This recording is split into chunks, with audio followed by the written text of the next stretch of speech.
Buenas tardes desde la Unidad de Igualdad del Ayuntamiento de Burchasot. Es un gran honor presentar uno de los actos programados por la conmemoración del 25 de noviembre, Día Internacional de la Eliminación de la Violencia contra las Mujeres. En primer lugar, agradecer por su presencia a los regidores presentes y transmitir, por parte de Rafa García, alcalde de Burchasot, sus disculpas por no poder asistir por cuestiones de agenda. También damos la bienvenida a nuestra invitada Ana Bernal, periodista destacada y sobresaliente comunicadora. Y, como no, por último, dar nuestro agradecimiento al público presente. Sin más preámbulos, vamos a dar paso a la conferencia sobre violencia de género y lenguaje no sexista. Después del desarrollo de la misma, pasaremos a un turno de preguntas y respuestas para que ustedes puedan formularle aquellas cuestiones a nuestra conferenciante. Y sin más dilación, tengo que decir que para la Unidad de Igualdad es un honor presentar a Ana Bernal Triviño, destacada oradora, periodista e investigadora, doctora en periodismo y profesora de la Universidad Abierta de Cataluña. Sus áreas de investigación incluyen los entornos digitales y las tecnologías, las redes sociales, la información periodística dirigida a jóvenes, la transversalidad de la perspectiva de género. Es conocida por su implicación en casos de violencia de género en defensa de los derechos de las mujeres y por su intervención en casos mediáticos como los de Juana Rivas y Rocío Carrasco. Ha sido reconocida con la mención especial de medios de comunicación del Instituto de Derechos Humanos de Cataluña, el Premio de la Buena Prensa y el Premio Emilio Castelar a la defensa de las libertades y el progreso. Entre otros, también el Premio Cruz del Mérito a la Guardia Civil y Premio de Comunicación del Ministerio de Igualdad. Damos paso a nuestra invitada, Ana Bernal. Gracias.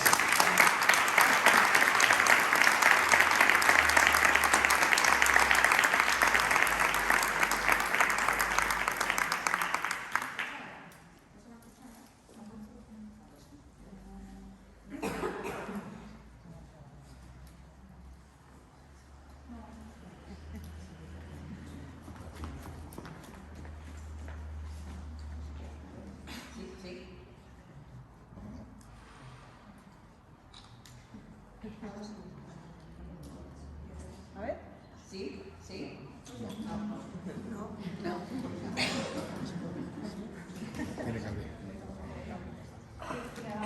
¿Sí? Pilar. Que haga Sí.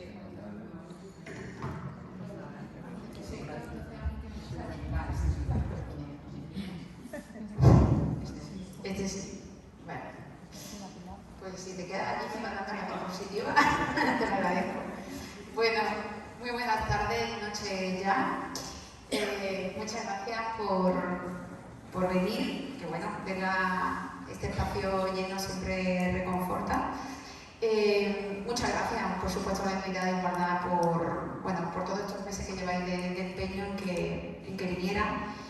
Y bueno, en uno de estos actos del 25 de noviembre dedicarlo a algo a lo que estoy dedicando mi vida desde hace mucho tiempo, que es a informar sobre la violencia de género y que la ciudadanía sea consciente del papel tan importante que muchas veces ha sido secundario, ¿no? Porque se habla de violencia de género y muchas veces nos centramos solo en el papel de la justicia o de los servicios sociales, pero es que los medios de comunicación que ya están incluidos en la ley de violencia de género tienen la función de sensibilizar y prevenir. Y fijaros hasta qué punto pueden llegar a sensibilizar y a prevenir, que si vemos... Tengo todos los elementos en contra hoy. A ver, ahí.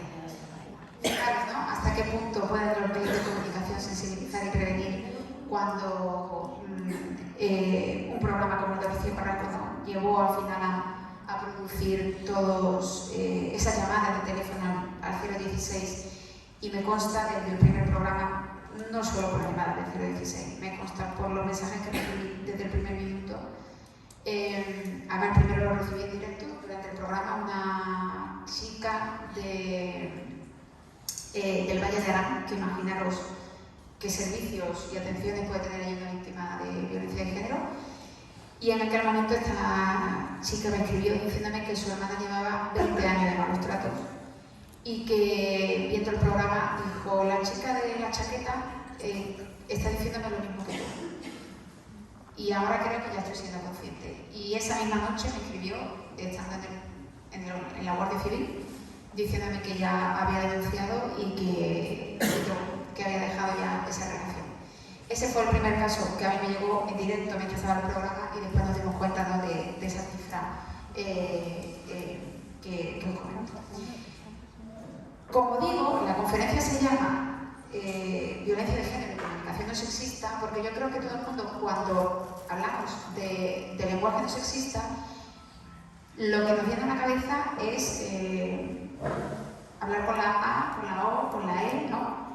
Y yo siempre digo que eso está muy bien, porque nos representa a todas, pero que el lenguaje no sexista se manifiesta de otras muchas formas, mucho más sutiles que el cambio de una vocal, y que ese es el gran coladero que el machismo sigue utilizando y además es con el que va ganando, porque va ganando en ese relato.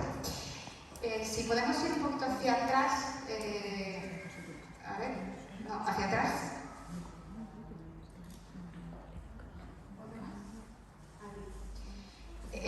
Como digo, a mí lo que me interesa que tengamos conciencia hoy, porque claro, como digo, esto no va a ir solo del cambio de vocales, que no lo veremos de pasada, sino que va a ser algo más profundo. O sea, tenemos que pensar en todas esas estrategias de comunicación que nos hace cambiar el foco y que nos ha hecho durante muchísimo tiempo revictimizar a la mujer y que a día de hoy sigue sucediendo, ¿no? Y yo siempre digo, cuando me comentan, dime un libro sobre feminismo que tenga que leer. Y yo siempre digo, no, me dicen, me compro el tuyo, no te compro el mío. De verdad, cómprate uno que es más antiguo, pero que tiene la base de todo, que es la creación y el origen del patriarcado de Gerda Lerner. Y ella explica perfectamente esa palabra patriarcado que cuando la dices en las tertulias hay gente que reacciona como esta de que viene. Bueno, pues esa palabra que causa tanta alergia en algunas personas, que está totalmente fundamentada en el conocimiento de las ciencias sociales, Gerda Lerner lo explica muy bien y dice que el patriarcado surge a partir de la creación de los estados modernos, cuando para mantener las dinastías y por lo tanto los bienes y el poder económico, ¿no?, que cada una de esas dinastías tenía, se esclaviza a la mujer para explotarla sexualmente, en su capacidad sobre todo reproductiva y sexual, nunca mejor dicho. Y en la capacidad reproductiva, ¿dónde estaba?, ¿no? Porque si tenían que garantizar el linaje en una época de muchísima mortalidad infantil, bueno, pues las mujeres tenían que tener muchos hijos.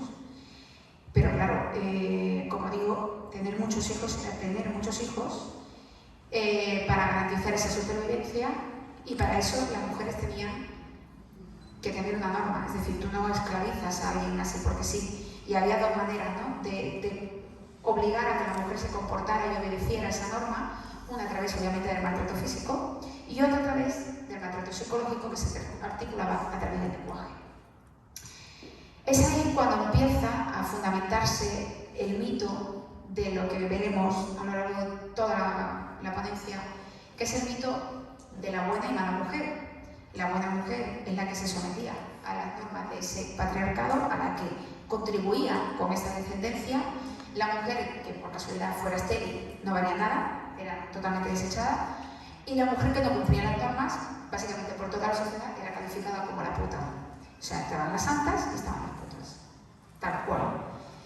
Y en ese desarrollo es cuando empieza a crearse ese mito, como decía, de la buena y mala mujer, que en su misma vez se desarrolla en otra serie de identidades. El mito también lo hemos visto, lo digo porque a lo mejor cuando estoy hablando de esto diréis, no vean hacia dónde se ha ido, ¿no? Qué antiguo, ¿no? Hacia dónde ha apuntado.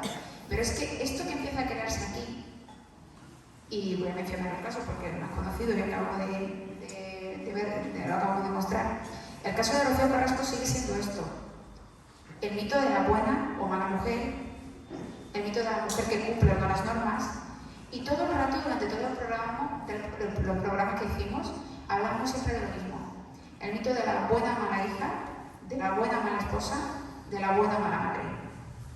Eso ocurre, es un patrón que está en todas las víctimas. Si no es Rocío Carrasco, pensar en el caso Juan de Riva, pensar en el caso de la madre de Infancia Libre, pensar en el caso de la víctima de la manada. Todas son juzgadas en función de si son buenas o malas, si hablan, si denuncian, si rompen el silencio. Todo ese conjunto de mitos sigue estando subyacente en el pensamiento social. Así que, para que veáis, ¿no?, un poco hasta qué punto hemos crecido con todas esas ideas, en gran parte por...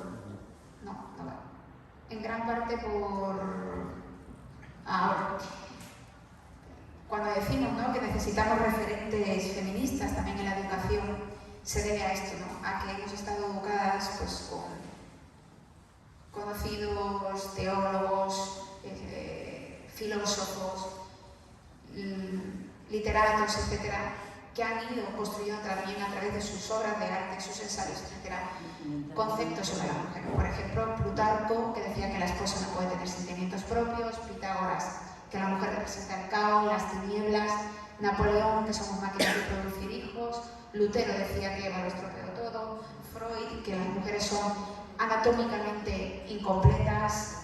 Vamos a seguir viendo un poco más y esto avanza.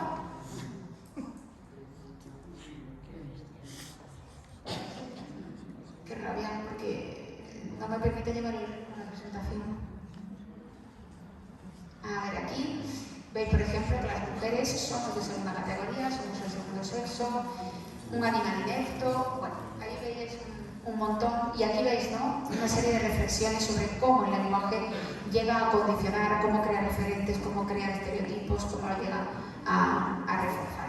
Si quieres pasamos a la siguiente. Por lo tanto, después de todo esto, a mí lo que me interesa es que nos preguntemos sobre todo el cómo somos definidas, es decir, cómo somos conceptualizadas y cuál es ese concepto que ese machismo está creando, pero también es importante pensar cuáles son los conceptos, ¿no?, que nosotras también creamos. Y yo creo que por eso es importante que ese lenguaje no sexista tengamos un reconocimiento al lenguaje que nosotras mismas vamos creando y vamos incorporando. Lo importante es que poner nombre a lo que nos ocurre, que esto es lo que sucedió con el programa de Rocío Carrasco, ¿no?, el hecho de que aparecieran cada día titulares, a ver si avanza.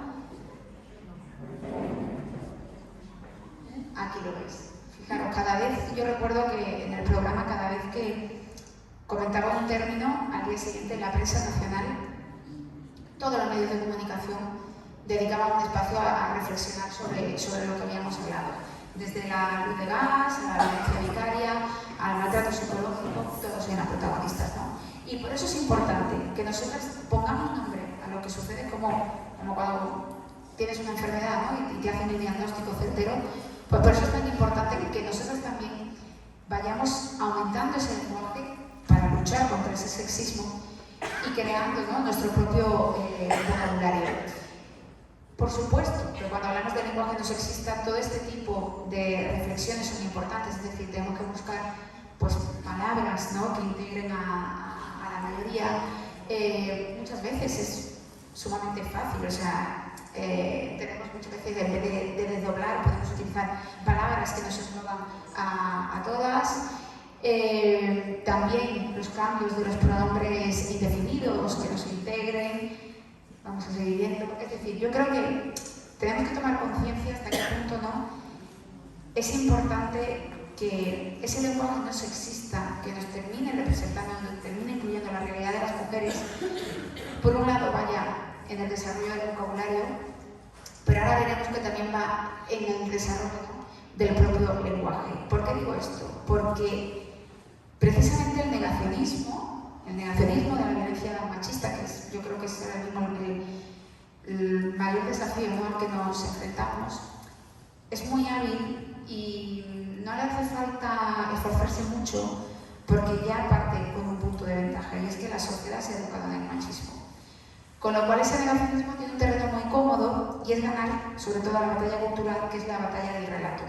La batalla del relato a través de un lenguaje que activa de forma totalmente inconsciente pensamientos que ya tenemos preconcebidos en nuestra propia cultura y por lo tanto a la mente le es mucho más cómodo, en lugar del cambio, permanecer, ¿no?, en lo que ya ha aprendido. Si pasamos. Y esto, como digo, el negacionismo es muy hábil controlando el relato y es muy hábil controlando los medios, porque saben que los medios tienen un porcentaje importante de manejarse a través del sensacionalismo, de los titulares más escandalosos y saben de forma muy hábil crear titulares y crear polémicas, ¿no? Y es ahí donde los medios de comunicación y por supuesto las redes sociales tienen un papel fundamental. Incluyo esto porque el negacionismo a veces se llena la boca mucho hablando de la Constitución y bueno, me gustaría que el negacionismo fuera a veces muy consciente de lo que dice la Constitución, ¿no? En primer lugar, niegan la violencia de género cuando el artículo 14 de la Constitución reconoce la igualdad en función del sexo, pero por otro lado, muchas veces, sobre todo también en las redes sociales, ese negacionismo se vale de decir que todo lo que dicen es libertad de expresión. Bueno, pues si cogemos el articulado de la libertad de expresión en el artículo 20, en el punto D, libertad de expresión no es todo. Porque para que pueda existir libertad de expresión y libertad de información, la información que se tiene que transmitir tiene que ser veraz. Y ya todo lo que no sea veraz ya entra en el conflicto del derecho. Por eso, dentro del mismo articulado de la libertad de expresión, se incide en que hay unos límites, como el derecho al honor, derecho a la intimidad, a la propia imagen y a la juventud y a la infancia. ¿Y por qué recalco esto último? Porque cuando se trata de los casos de violencia vicaria, casos de violencia de género, en los que han implicado menores, parece que nadie se acuerda que no todo vale en la libertad de expresión, porque hay unos menores de los que están hablando de su madre, que están revictimizando a su madre en esos medios de comunicación y a ellos les puede llegar, por supuesto, esa información y también se está dañando la propia imagen de esos menores.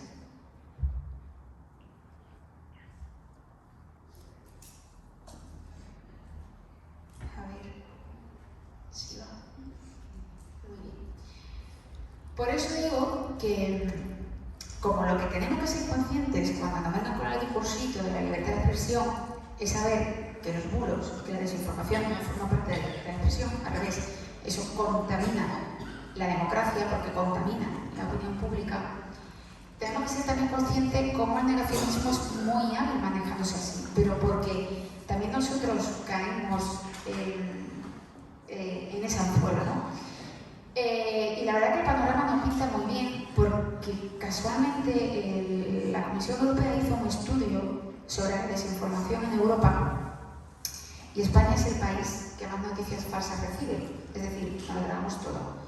No le ponemos filtro, lo compartimos todo por WhatsApp y nos dejamos arrastrar, ¿no?, por toda esa viralidad. Y después el segundo problema que tenemos es que está comprobado científicamente y cognitivamente cómo nuestro cerebro procesa mucho más rápido la mentira que la verdad y que aunque después la verdad se diga, esa ya tiene un menor alcance que la mentira.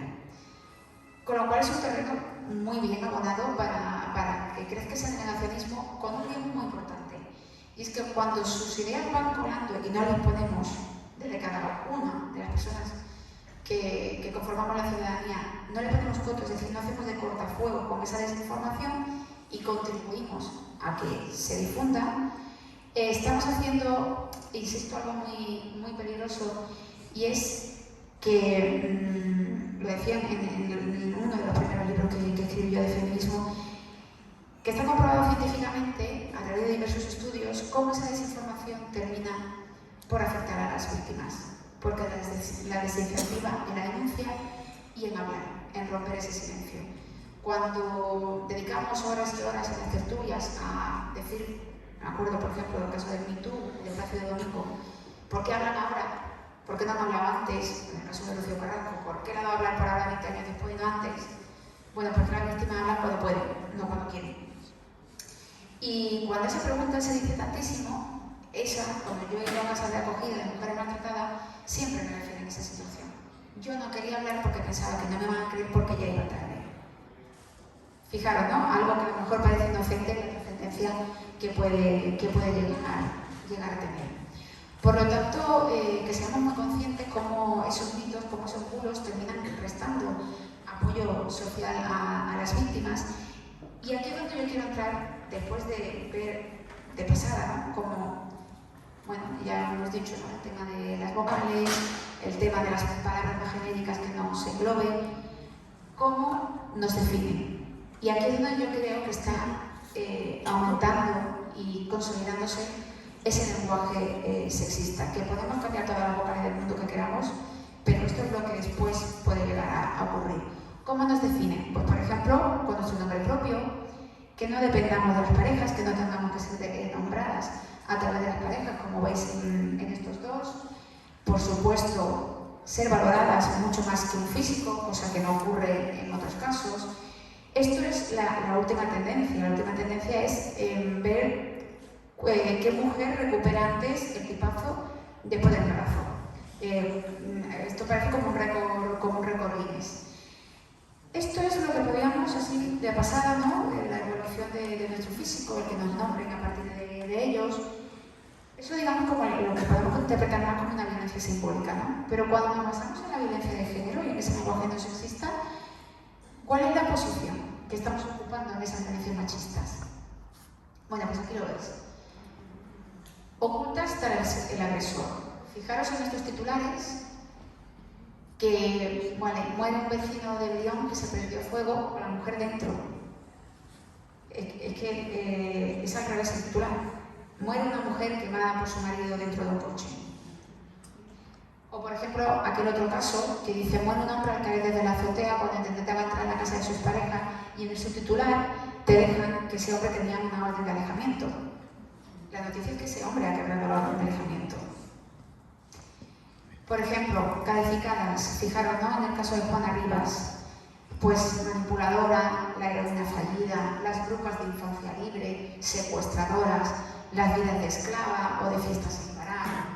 Sin embargo, tenemos los padres buenos, los padres parricidas que abandonan a la mujer y a sus hijos, con una vida ordenada y discreta, que además son héroes, o que incluso se inventan, porque los casos al final se terminan saliendo los informes forenses, se inventan supuestas enfermedades mentales que no. Por supuesto, las mujeres malvadas, porque aquí, por ejemplo, veis la brutal reacción de una camarera a un cliente que le tocó el culo. Bueno, es que tendríamos que titular, ¿no? Por la reacción del cliente y no por la de ella que se está defendiendo. O, por ejemplo, el escote de María, que le cuesta 2 meses de empleo en sueldo a un profesor gallego. Es que el pervertido es el profe, la alumna lo mismo da. O, por ejemplo, aquí, el caso de la novia del rey del cachopo, es que fijaros en hermana que le tiró el anillo a la cara cuando este le pidió matrimonio. Le ha faltado añadir. Es decir, el uso y la definición constante de la mujer que hablan, de la mujer asesinada, porque aquella chica está asesinada, no fue solo asesinada, fue descuartizada, su cuerpo desapareció y su familia tuvo que venir desde América Latina a intentar recuperar parte del cadáver y dar la sepultura. Todo eso mientras él en el juicio la repudiaba y la machacaba. O sea, incluso después de asesinada mantuvo respeto hacia ella, ni siquiera a su familia, ¿no? Yo creo que esto nos da esa conceptualización de cómo ese mito de la mala mujer sigue aumentando. Aquí, por ejemplo, veis que incluso asesinadas pues pueden ser culpables, ¿no? Por ejemplo, el hombre que mata a su compañera de 47 años en Parma, pero es que ella le seguía viendo a pesar de palizas. Eso es no comprender nada de cómo funciona el ciclo de la violencia de género, pero absolutamente nada. Porque eso no es noticia. Esas iras y venegas forman parte de la manipulación emocional que realiza el agresor sobre las víctimas. O, por ejemplo, la víctima que fue enterrada y descuartizada por vestir ropa demasiado corta, o incluso romantizar la violencia de género, ¿no? Parece siempre una constante.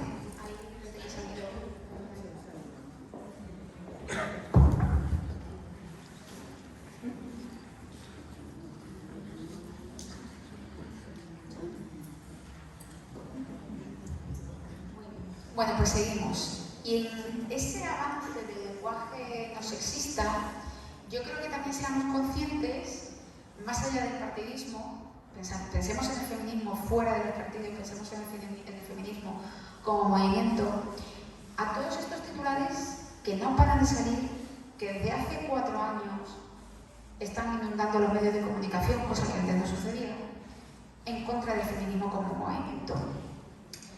Voy a hacer una pausa solamente antes de seguir,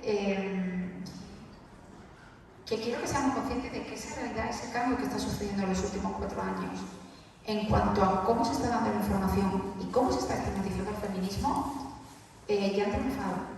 Ahí el negacionismo ya ha triunfado. Porque los 2 últimos estudios que hay sobre juventud, opinando sobre violencia de género, demuestran un crecimiento del doble de jóvenes varones en España. Y digo jóvenes, pero no estoy hablando de 15 años, estoy hablando de un estudio desde los 13 hasta los 30, es decir, hombres ya hechos y derechos que pueden tener su familia, sus hijos, etc. Ha aumentado el doble el número de hombres que niegan la violencia de género, que dicen que es ideología de género y que piensan que eso es un conflicto privado. O sea, el buen trabajo que se llevaba haciendo se ha roto. Entre otras cosas, por titulares como estos. Por ejemplo, este feminismo malo, fijaros con el tema del Me Too, bueno, pues en el diario del Mundo no tuvieron otra cosa que pensar en el Me Too, hombres más sensibles frente al feminismo rabioso. La autoestigmatización, las feministas somos mujeres malas de toda la vida, y bueno, somos las rabiosas, ¿no? Pero fijaros, también hay grupos feministas que se organizan para amargar a la manada. La manada condenada, agresores sexuales, a una chica que le hicieron la vida imposible, no solamente durante la relación, sino durante el calvario judicial que pasó para defenderse, y sin embargo somos las feministas las que ocupaban ese titular. Más casos, la frivolidad constante en torno a nuestras agresiones. Fijaros aquí, Nacho Abad, hoy comienza el juicio de la manada de Pamplona, ¿crees que fue una violación o sexo consentido? Y lo mismo en el caso de la cadena SER. Esto no se comete con ninguna otra víctima. ¿Pensáis que esto puede haber sucedido con las víctimas de ETA? ¿Con cualquier juicio de las víctimas del terrorismo? Yo creo que se nos hubieran reportado las tripas. Sin embargo, algunos nos deshumanizan tanto, ¿no?, que parece que se permiten, como si esto fuera la final de Eurovisión, a saber cómo van a acabar nuestros casos. Más, a ver, fijaros, bueno, esto es supremo, cómo no. Dentro de que el feminismo es el mal, es el gran mal, y cómo esto sí que fue ejemplo de cómo propagar un bulo, sobre todo porque estábamos confinados y María España estaba aburrida, propagar el bulo de que el 8M había ocasionado la pandemia de la COVID.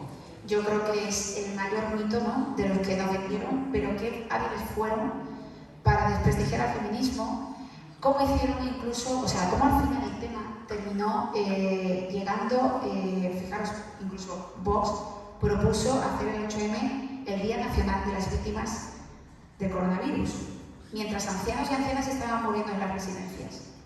Pero lo importante, según otros, era dedicar los esfuerzos en hacer esto en torno al 8 de marzo. Incluso crearon un informe con la connivencia de algunas fuerzas y cuerpos del Estado, lamentablemente, en el que cogían incluso recortes de OK Diario, que ya me podéis decir que el científico tiene, recortes de prensa, con lo que iban ingresando un informe buscando ahí una teoría de... Y claro, esto cuando llega a la justicia, pues definitivamente el Tribunal Supremo sentencia que no se pueden achacar las muertes del coronavirus solamente, ¿no?, al 8 de marzo. Pero el caso es siempre, ¿no?, crear propaganda en contra del movimiento de defensa de los derechos humanos de las mujeres. ¿Cómo no? Las leyes malditas. Y fijaros qué portada a día de hoy para que reflexionemos un poco sobre dónde ha ido la alarma. La alarma que han creado muchos medios sobre la ley de igualdad, que ahora estamos en plenas portadas, no venía por la rebaja de las penas mínimas. La draga constante durante la realización de la ley fue, la teoría de que había que hacer un contrato sexual porque las mujeres tenían que firmar y llegar a un acuerdo, que eso incluso se viralizó en redes sociales como TikTok entre los jóvenes de una manera brutal. ¿Fue la teoría del contrato sexual o fue la teoría de que la ley convierte al hombre en presunto culpable? Me alegro mucho de ver hombres aquí, porque esto es como con la ley de violencia de género, que parece que el hombre solo por existir ya va a acabar en la cárcel. No sé si es que han dado tercer grado y estáis de permiso o realmente estáis en libertad, pero me alegro mucho de veros aquí, porque sois el certificado, ¿no?, de que realmente todas estas teorías de que vamos en contra del hombre y que nada más que el hombre habla la boca, ¿no?, pues ya va a ser castigado. Pues fijaros, ¿no?, este tipo de portadas y el miedo y la alerta, ¿no?, que pueden llegar a ocasionar. Y fijaros, para que veáis que la historia no ha cambiado tanto, sino que cambia, el negacionismo va cambiando sus métodos. Esto es como se representaba en la prensa, en carteles en la calle, a las sufragistas, mientras en su época no estaban reclamando el derecho al voto y la incorporación de derechos civiles. Pero es que a fecha de hoy nos encontramos con este tipo de cosas. Y el fondo no dista, el fondo del mensaje no dista.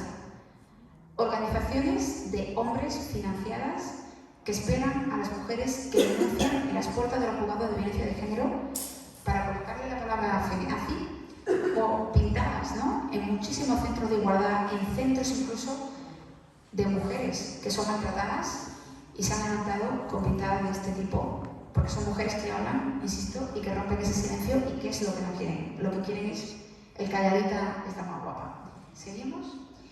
Bueno, fijaros aquí, cómo no, dentro de sus bulos porque claro, lo importante es frenar la conquista de los derechos. Entonces tienen que desarticular el movimiento que los impulsa. Y eso pasa por estigmatizar, igual que las sufragistas eran estigmatizadas porque como esas mujeres horrorosas, feas, que merecían ser torturadas. Bueno, pues las feministas somos las nazis, las nuevas nazis del siglo. Algunos creen que ese concepto es nuevo, la verdad que no es muy nuevo, es de los años 90. Y es un concepto que inventa ese señor que tenéis ahí el nombre. Para que fijéis que esto tiene toda su explicación, este señor crea este concepto para hablar de las mujeres que están defendiendo el derecho al aborto en los años 90, y este señor, su nombre aparece años después en la campaña de Donald Trump.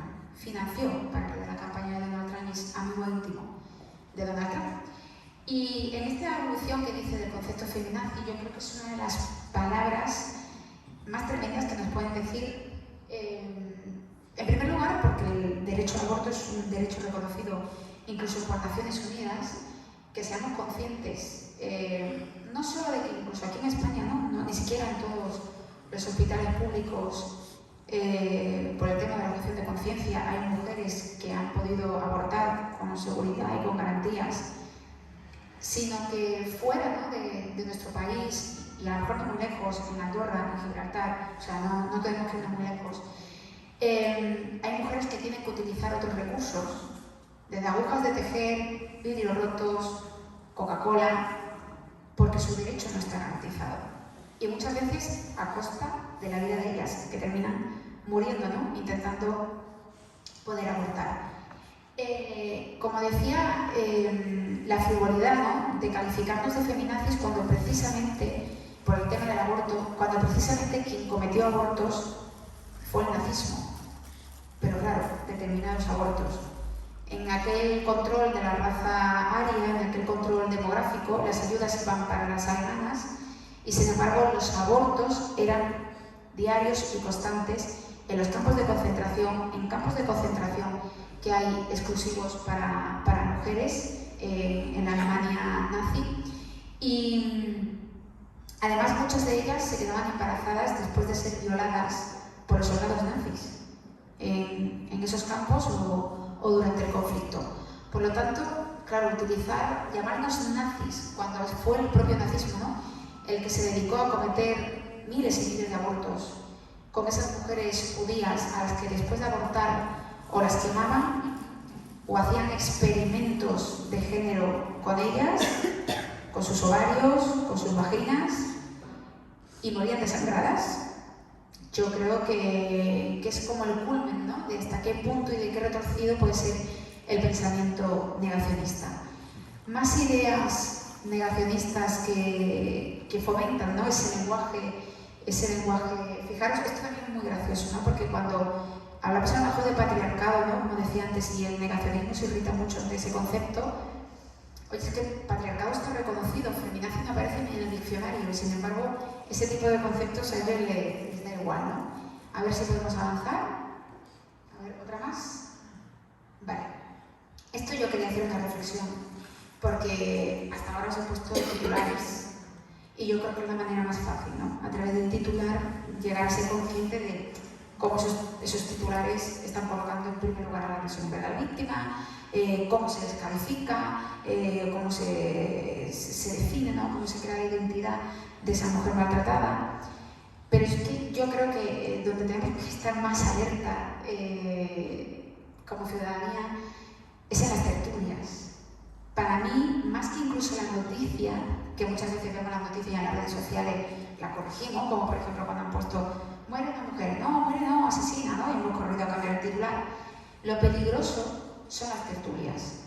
Por ejemplo, este mismo domingo, cuando hemos estado hablando de la ley del sí es sí, el director del diario El Mundo dijo: el tema de la ley del sí es sí es un eslogan de Podemos. No, es que la ley del sí es sí es una orden del Convenio de Estambul. Pero todo ese tipo de ideas terminan al final contaminando la defensa de una ley que no representa a Podemos, es una ley que representa a todas las mujeres. Porque quien piense que puede estar libre de ser violada está muy equivocada. Entre otras cosas porque la educación no avanza, pues todos podemos llegar, estamos aquí y lo mismo mañana terminamos contando otra historia, ¿no? Por lo tanto, mucha vuelta al fenómeno de la tertulia. Y por eso he querido recoger, a lo largo de los años que llevo en los platós, recoger frases que a mí me han dicho en esas tertulias que he tenido que corregir y que a pesar de que la ley de violencia de género sé del año 2004, todavía me sigo encontrando reflexiones como estas. Por ejemplo, el hecho, bueno, primero, la que acabamos de pasar, no hace falta que vuelvas hacia atrás, ya lo cuento yo, el tema de decir que las mujeres se retrasan en denunciar y que eso crea una duda. Bueno, pues para quien tenga dudas, a veces la justicia lo hace muy bien, cuando ya tiene información. El Tribunal Supremo en el año 2019, conociendo perfectamente cómo funciona la psicología en todo este proceso de maltrato, determinó que la merma, el retraso en denunciar no supone una merma en la credibilidad de la víctima. Entre otras cosas, porque le cuesta mucho reconocerse y pedir ayuda. Entre otras cuestiones, por ejemplo, podemos hablar del miedo y de la dependencia económica. Cuesta reconocerse como víctimas porque muchas veces tenemos una imagen muy concreta de una mujer maltratada, como una mujer que no tiene dinero, que no tiene estudios, y no, ni ella es así y él puede ser el vecino encantador al que le prestan mantequilla y te dice que eres un encanto en el ascensor y buenos días. O sea, todo ese mito, el Tribunal Supremo en una sentencia lo desarrolla muy bien y lo niega, ¿no? Más, el hecho de pensar que se crea un juzgado de mujeres y que eso ya directamente discrimina a los hombres. Hay juzgados del militar, hay juzgados de menores, y el juzgado de violencia contra la mujer tenía una razón de ser muy importante y era intentar combinar en la medida del posible tanto las medidas penales de una agresión como civiles en el caso de los procesos de custodia de los hijos. Que la ley de violencia de género, a mí me habían dicho en mesa, que criminaliza a los hombres en el año 2000, esto fue en 2020. Bueno, yo creo que el darse por aludido ya a mí me hace saltar la alarma, ¿no? Como si yo me siento ofendida por la existencia de una ley del menor y de protección a la víctima porque yo soy una adulta, ¿no? Que si yo no voy a abusar de esos menores, al revés, yo tendría que estar aplaudiendo, ¿no? Porque mi país, porque mi Estado tenga leyes que protejan, ¿no? a los más vulnerables. Vamos a seguir viendo. Bueno, esta es muy buena. Esta es ¿no? El hecho de decir que la mujer nada más abre la boca y ya tengo cárcel. Me paso el día en el calabozo fijo.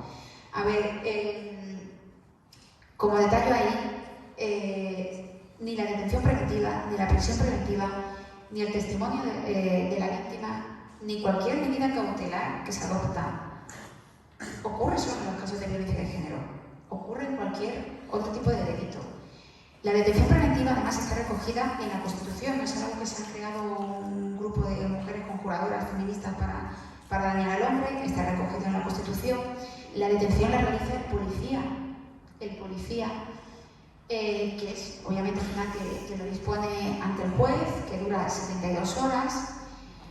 Y por supuesto no confundir con la prisión preventiva, que no es una condena, que no es un castigo, sino también una medida cautelar, insisto, como ante cualquier delito, ¿no?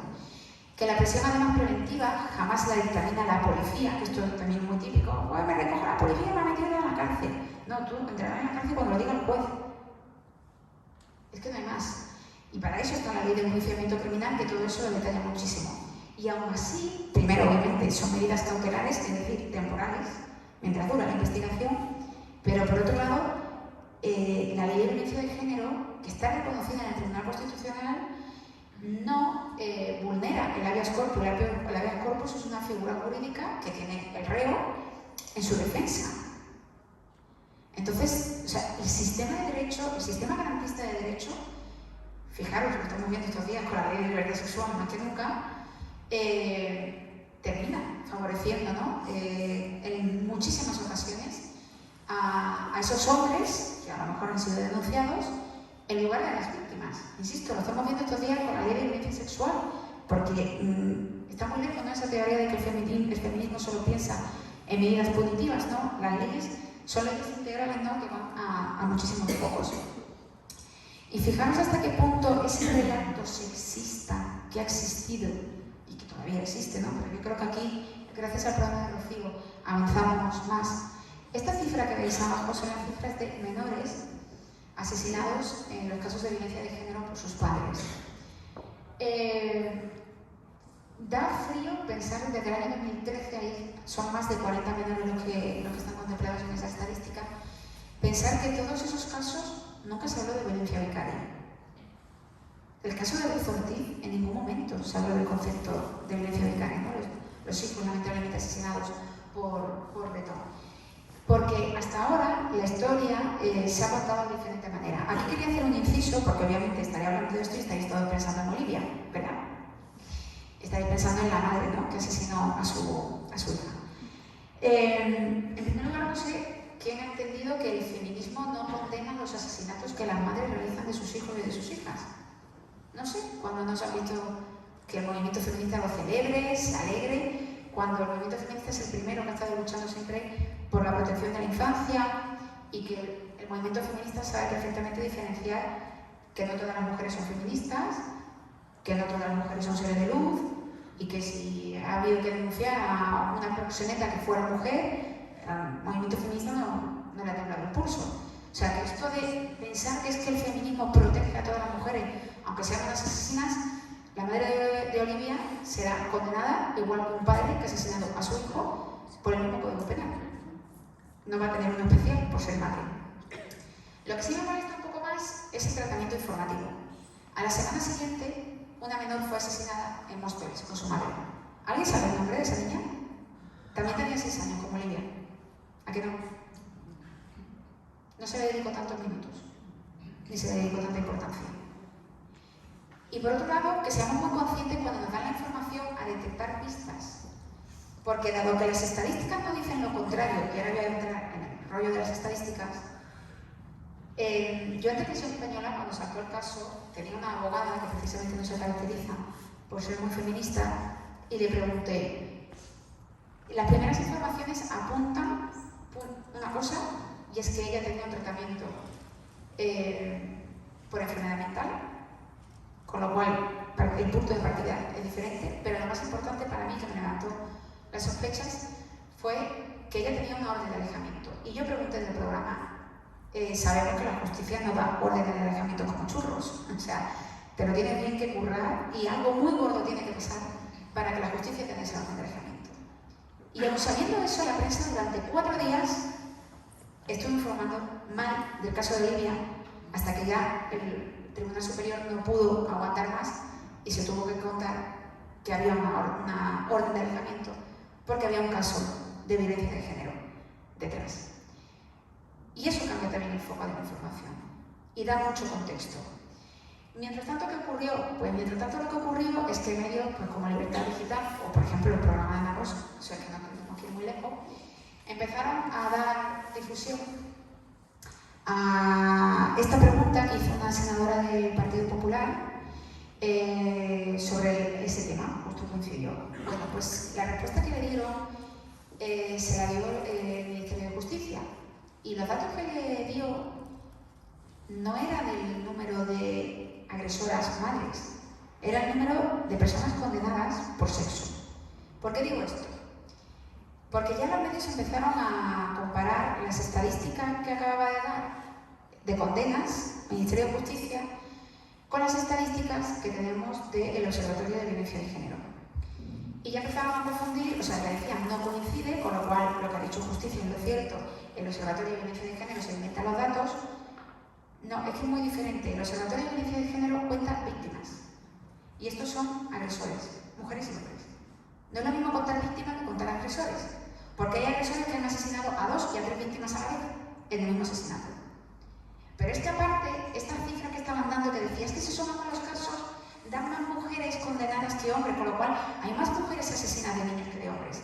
Es que hay falta el 70% de hombres que se suicidaron después de asesinar a sus hijos. Claro que hay que estar vivo para ser condenado, y por eso está bien. Sin embargo, bueno, el programa de La Rosa, la tertulia de todas las cadenas, todas, absolutamente las cadenas, para refrendar, ¿no?, esa teoría de las madres malas, malísimas, que fijaros que encima están pidiendo la custodia de sus hijos y se dicen que son protectoras, y al final son todas unas bandas de asesinas, ¿vale? La banda de asesinas y la banda de asesinos que ahí no estaba contemplada, porque precisamente estábamos tratando temas diferentes. Pero también hubo quienes desde los medios de comunicación hicieron referencia a un informe de Save the Children. Tú visitabas la web de Save the Children y en una de las frases, que también podemos matizarlo, porque claro, contabilizan como asesinatos casos de recién nacidos asesinados, es decir, mujeres que están en una depresión postparto. Esto nos daría para otro tema. Aparte de contar eso, ese informe de Save the Children decía, hay más madres asesinas que padres. Bueno, pues yo llamé a Save the Children, porque claro, es que a mí me gusta mucho leer los informes y leer los estudios, y me gusta saber cuáles son las fuentes, de dónde vienen los datos. Llamé a Save the Children, respuesta, no sabemos ni siquiera que existe ese estudio. ¿Cómo que no lo sabéis? En el año 2019 está por todas las redes sociales, ¿me podéis decir dónde habéis sacado el dato? Me dejan, 2 horas después me llaman para pedirme perdón, porque es que no sabemos quién hizo el estudio y si se hizo en base a recortes de periódicos. De hecho, quien entre ahora en esa página verá que hay un faldón arriba en letras rojas que pone que este estudio no es exhaustivo. Pero fue por todas las redacciones, por todos los medios de comunicación, hablando de las malas mujeres asesinas que son más que los hombres. Eso es a lo que yo me refiero, que más allá del cambio de vocales, es a mí lo que más me indigna. Porque podemos hablar con la A y con la E, pero esto cuela y hace muchísimo más daño todos los días a las mujeres que hoy están en los juzgados de violencia contra la mujer y que mañana habrá más casos y que pasado habrá más casos. Y se encontrarán con esta realidad que les puede hacer muchísimo daño. Sí, un poquito más. Porque como digo, esos casos que antes habíamos visto de menores asesinados por sus padres, muchas de esas madres se han encontrado en la tesitura de ser tratadas como locas. ¿Por qué? Porque hay un falso síndrome, que es el falso síndrome de alienación parental, que se llama SAM, y lo grave es que ese síndrome condiciona los derechos de visita de las madres. Durante el programa de Rocío, me escribieron muchísimas madres que recibieron este tipo de sentencias y que me decían, yo dejé a mi hija con 7 años, debe de tener 16, no he vuelto a verla nunca. Y a partir de ahí pues tengo que cambiando la edad. La dejé con 6, la dejé con 8, con 10. Mi hija además, su padre se la llevó fuera, vive en Reino Unido. O sea, madres a las que han separado totalmente del vínculo de sus hijas. ¿Qué ocurre? Pues que ya está incluso un órgano, que no podemos decir que es feminista radical, como el Consejo General del Poder Judicial, esos informes alertan de que ese síndrome no se ha utilizado por los juzgados. Y lo siguen utilizando con otra palabra, con otros conceptos, pero se sigue utilizando. Pero es que además no tiene ningún tipo de reconocimiento médico, ni por la Asociación Americana de Psiquiatría, ni por la Organización Mundial de la Salud. Absolutamente, no tiene ningún reconocimiento médico. ¿Por qué? Porque la persona que lo creó, que es Richard Gardner, en primer lugar, de científico tiene poco, porque, bueno, quienes nos dedicamos a hacer investigación, sabéis que para la investigación lo que hacemos es estudiar teorías precedentes. Yo invento una nueva hipótesis, la analizo y contrasto mis nuevos datos con los anteriores, ¿no? En eso consiste en hacer ciencia, en lo que otros han hecho y yo añado una aportación. Pero la tengo que contrastar, es decir, yo tengo que estar constantemente citando las referencias de mi estudio. Este hombre hace el estudio del SAP y de 20 referencias él se cita en 16. O sea, esto es, yo reviso, yo me lo como Juan Palomo, que me hago una teoría a mi molde, precisamente porque a él le venía bien. Pero para que veamos lo que se está aplicando en los tribunales, las ideas de la persona. Fijaros lo que dicen en los estudios de Richard Gardner. Frases como que se considera que los niños seducen a los adultos, que la sociedad es muy moralista y punitiva con la pedofilia, que el sexo entre niños y adultos no tiene que ser malo, o que a las mujeres les gusta ser violadas y golpeadas textualmente porque es el precio que están dispuestas a pagar para obtener el esperma como gratificación. Las burradas de este señor se llevan aplicando décadas en los juzgados. Ángela González Carreño denunció 50 veces. Ángela González Carreño decían que estaba lavándole el cerebro a su hija en contra de su padre y su padre terminó asesinando a la hija. 50 denuncias que se dice pronto y su hija está bajo tierra. Después ha sido la primera mujer que ha conseguido condenar al Estado por violencia institucional, pero que su hija no la va a recuperar, a pesar de ese logro, ¿no? que nos representa a todos los derechos de las madres, ¿no? que son víctimas. Y por último, antes de acabar, quería una teoría que en el programa de Rocío de verdad fue desesperante, fue constante. Si queréis saber más sobre esto, yo os recomiendo, el jueves tenemos un programa especial en Carne Cruda que yo dirijo, donde hablo justo con este psicólogo que comento en segundo lugar. La idea de que los hombres maltratadores son unos locos, a este le ha pasado algo, es un hombre que no está bien, porque intentamos, ¿no?, aislarlos, no nos representan, intentamos marginarlos, e intentamos incluso sugerir que son enfermos mentales. Las estadísticas oficiales que tenemos de los casos de violencia de género, una vez que han pasado por el informe forense, un 1% son los hombres que tienen algún tipo de enfermedad mental. El resto es educación. Y pongo aquí, para que quede más claro, ya que cuando a veces nosotros hablamos nos desautorizan porque parece que nosotros no lo inventamos. Bueno, pues ahí tenéis dos hombres con más que formación, el forense Miguel Lorente, ¿no?, que habla de cómo todo es un proceso cultural y educativo que no tiene nada que ver con la enfermedad mental. Y Jorge Frudental, que es un psicólogo que yo os recomiendo que visitéis, en YouTube lo tenéis, un programa que hizo con Jordi Évole. Y lo bueno de este señor no es que es un psicólogo de víctimas de violencia de género, es el psicólogo que hace terapia con maltratadores. O sea, creo que lo que él diga debería de ir a misa, porque mejor que conocer el pensamiento de un maltratador, mejor que, me parece que pocas personas, ¿no?, desempeñan ese trabajo. Y él lo mismo, lo dice ahí. No están enfermos, no es esquizofrénico, no tiene un trastorno bipolar ni una enfermedad mental. Es una ideología, una forma de pensar. Y que no lo podemos tratar de forma aislada, porque si no nos centramos en ese individuo y no en todos los cambios que el conjunto de la sociedad tiene que hacer para que esa situación no vuelva a producirse. Claro, lleva más tiempo, más dinero, más recursos, pero es que es la única solución. Porque como sigamos tratando, ¿no?, como este tipo de casos en la noticia de sucesos como si fuera un suceso más, cuando no lo son, pues nos lleva a comprender mal esta realidad. Sobre todo también, esto lo quería referir, porque a lo largo de todo el programa de Rocío, me acuerdo que se me saturaban un poco las redes sociales con la sugerencia de que, vale, no es un enfermo mental, pero mi maltratador era un psicópata. Eso justo le pregunto a Jorge Frudental en el programa de Carne Cruda del día 24. No, los psicópatas se comportan igual con todas las personas de su entorno.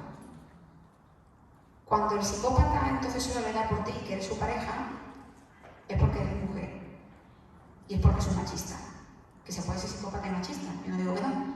Pero es que cuando no asesina ni maltrata al que le pone la cerveza en el bar y le da por ti, hija mía, no es un psicópata. Yo entiendo que intentemos buscar todo tipo de recursos para intentar justificarlos, pero no hay más justificación más allá que la educación. Y ya para terminar, ¿no? Yo creo que es importante que tomemos conciencia como ciudadanía, porque lo que va a venir, no quiero ser aguafiestas, pero lo que va a venir no va a ser bonito. Lo que va a venir va a poner en tela de juicio aún más los derechos de las mujeres. Y por lo tanto, algo que yo decía en el programa esta semana de La Sexta, por favor, siempre que vayamos a compartir o a pensar o dar nuestra opinión sobre este tema, pensemos siempre primero en las víctimas. Es que es lo único que nos va a poner los pies sobre la tierra. Intentemos alinear el discurso del debate político, del debate incluso técnico-jurídico como es ahora, y pensemos en las víctimas. Porque es que si no nos vamos a dejar arrastrar por el ruido y vamos a poner en una línea muy fina, ¿no? Todas las conquistas hasta ahora. Pensar, ¿no?, que la carrera negacionista lleva 4 años más fuerte, pero es que prácticamente acaba de empezar. Y no pensemos que es el grupo de hombres que van con el cartel de feminazi, que... No, es que ese grupo ya está financiado, está organizado, está orquestado y está vinculado a partidos políticos, a lobbies de poder que están incluso dentro del Parlamento Europeo, y que esto es una reacción global, que Turquía se ha salido del Convenio de Estambul, que en Afganistán las mujeres no tienen sus derechos, que en Hungría están las restricciones de derecho al aborto, en América, en Estados Unidos igual. Es decir, no es casualidad que todo este retroceso de derechos se esté produciendo ahora. Es que van avanzando, y van avanzando en global. Y por último, ¿no?, que tomemos, ¿no?, insisto, conciencia de que como el primer paso, ¿no?, siempre se va a articular a través del lenguaje. Y ahí, obviamente, está la función de los medios de comunicación, pero una parte también muy responsable es que si los medios de comunicación lo hacen mal, la ciudadanía no los aplauda ni los respalda. Muchas gracias.